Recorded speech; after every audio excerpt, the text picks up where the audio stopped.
요즘 되게 유명한 유튜브 채널들, 그리고 뭐 인스타그램, 오늘의 집 간단하게만 내가 집을 꾸미기 위해 찾아보더라도 정말 나도 이런 집에서 살고 싶다 생각이 들게 만드는 그런 집들이 정말 많이 올라오는데요.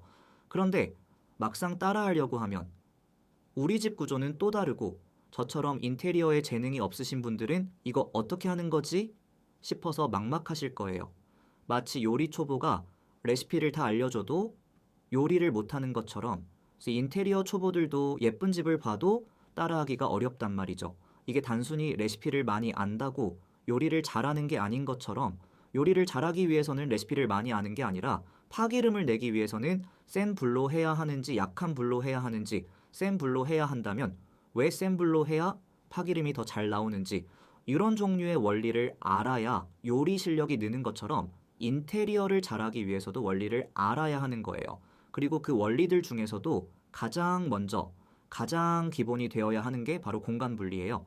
과연 유튜브에서 본 그 집들은 도대체 어떤 공간 분리 원리로 좁은 원룸을 넓게 활용했는지, 어떻게 해서 하나의 공간을 여러 기능을 가진 아늑한 나만의 공간으로 탈바꿈시켰는지 그 비밀을 파헤쳐 보려고 해요.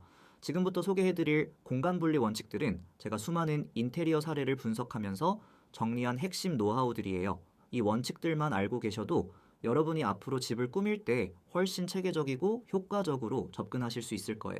자, 그럼 이제 본격적으로 공간 분리를 해보자 하고 바로 파티션부터 사러 가시면 안 돼요. 진짜 중요한 건 내가 어떤 공간이 필요한지 먼저 정의하는 거거든요. 공간 분리를 성공적으로 하려면 무작정 나누는 게 아니라 내 라이프 스타일에 맞는 공간을 만들어야 해요. 그래서 제일 먼저 해야 할 건 바로 이 행동 리스트 만들기입니다. 내가 이 방에서 뭘 하는지부터 생각해 봐야 해요. 잠자기, 밥 먹기, 일하기, 화장하기, 운동하기, 넷플릭스 보기. 이런 식으로 나의 라이프 스타일에 따라 공간의 목적이 완전히 달라지거든요. 예를 들어서 재택근무를 하시는 분이라면은 업무 공간이 필수겠죠? 근데 학생이라면 제 공부 공간이 더 중요할 수도 있고요. 또 어떤 분은 컴퓨터 책상에서 밥까지 다 해결하니까 따로 다이닝 공간이 필요 없을 수도 있어요. 반대로 친구들을 집에 자주 초대해서 홈파티를 즐기는 분이라면 다이닝 공간이 꼭 필요하겠죠? 이런 식으로 사람마다 상황마다 어떤 공간이 필요한지가 완전히 달라요. 그래서 남들 따라하지 말고 내 라이프 스타일에 맞는 공간을 먼저 정의하는 게 중요한 거예요. 이걸 미리 정리해두면은 나중에 가구 배치할 때도 훨씬 명확해져요. 그리고 여기서 핵심은 같은 활동끼리 모아서 효율을 높이는 거예요. 좁은 공간일수록 동선을 줄이는 게 정말 중요하잖아요. 예를 들어 볼게요. 아침에 일어나서 씻고 화장하고 옷 입고 나가잖아요. 그러면 화장대와 옷장, 전신 거울을 한 곳에 몰아두는 거예요. 그래야 왔다 갔다 안 하고 한 자리에서 다 해결할 수 있거든요. 또 다른 예로는 재택근무 하시는 분들이라면은 노트북으로 일하다가 점심시간에 그 테이블에서 바로 밥 먹고 저녁에는 넷플릭스 보면서 간식 먹기도 하잖아요. 이럴 때 이 책상을 이 식탁 겸용으로 쓰면은 공간도 절약되고 동선도 간단해져요. 이런 식으로 연관된 활동들을 한 공간에 모아두면은 방 안에서 돌아다니는 거리가 확 줄어들어요. 그럼 자연스럽게 공간이 넓어 보이고 생활도 훨씬 편해지거든요. 결국 공간 분리의 첫 번째 원칙은 내가 필요한 공간이 무엇인지 정의하고 비슷한 활동들끼리 묶어서 배치하는 것이에요. 자, 이제 필요한 공간을 정의했다면 본격적으로 공간 분리를 어떻게 할지 알려드릴게요.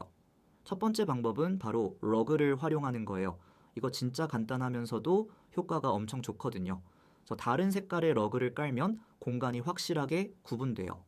사진처럼 책상 공간에는 밝은 블루톤 러그를 깔면 물리적으로는 같은 방인데도 우리 뇌가 여기는 다른 공간이구나 라고 인식하게 되는 거예요.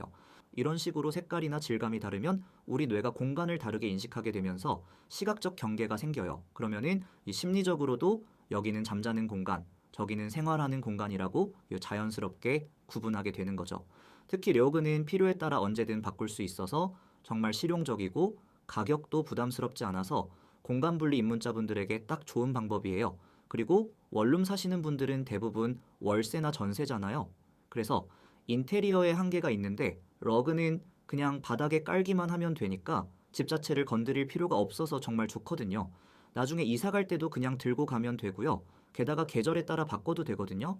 여름에는 시원한 쿨톤 룩으로 바꿔서 시원한 느낌을 주고 겨울에는 따뜻한 색깔 룩으로 바꿔서 포근한 분위기를 만들 수 있어요. 이렇게 하면은 같은 공간인데도 계절마다 완전히 다른 느낌을 낼 수 있답니다. 그래서 두 번째 공간 분리 방법은 수납장을 파티션처럼 쓰기입니다. 일반 파티션은 그냥 공간만 나누고 끝이잖아요. 근데 수납장을 파티션으로 쓰면은 물리적으로 공간을 나눠주면서 동시에 수납의 역할까지 할 수 있어요. 좁은 원룸에서는 진짜 일석이조죠. 예를 들어 침실과 책상 사이에 키 큰 책장이나 옷장을 세워두면 시각적으로 공간이 딱 나뉘면서 여기는 침실, 저기는 작업 공간이라는 느낌이 확실하게 생겨요. 동시에 책이나 옷, 생활용품들도 정리할 수 있고요. 특히 직사각형으로 긴 원룸에 활용하면은 정말 좋은 방법이에요. 수납장을 기준으로 공간을 두 개로 확실하게 나눌 수 있거든요. 여기에 앞에서 말한 러그까지 활용해 보세요. 수납장을 기준으로 다른 색깔의 러그를 깔아두고 사이드 부분은 복도처럼 쓰면은 동선도 깔끔하게 정리되고 공간도 확실하게 분리돼요. 그러면은 진짜 좋은 게 뭐냐면 이제 침대에 있으면은 행거가 보이지 않고 책상에서 일하거나 공부할 때도 침대가 보이지 않아요. 솔직히 책상에서 작업하다가 침대 보이면 아, 눕고 싶다. 이런 생각 드시잖아요.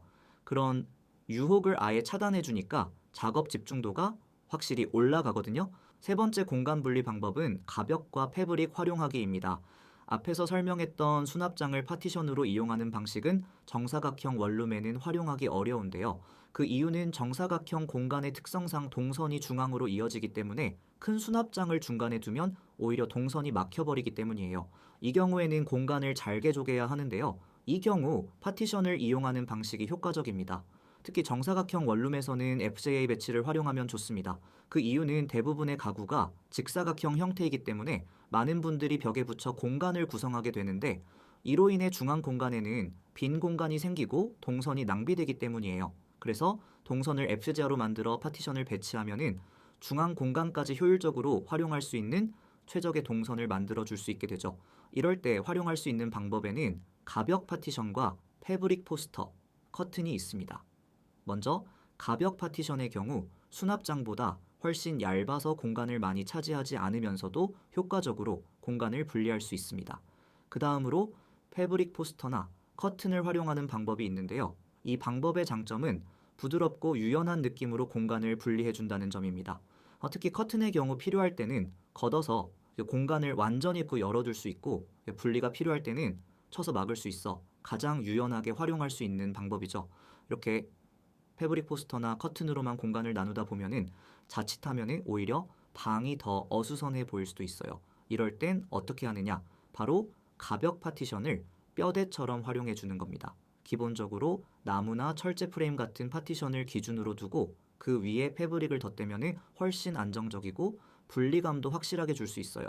말 그대로 틀은 파티션으로 잡고 분위기는 패브릭으로 덮는 구조인 거죠.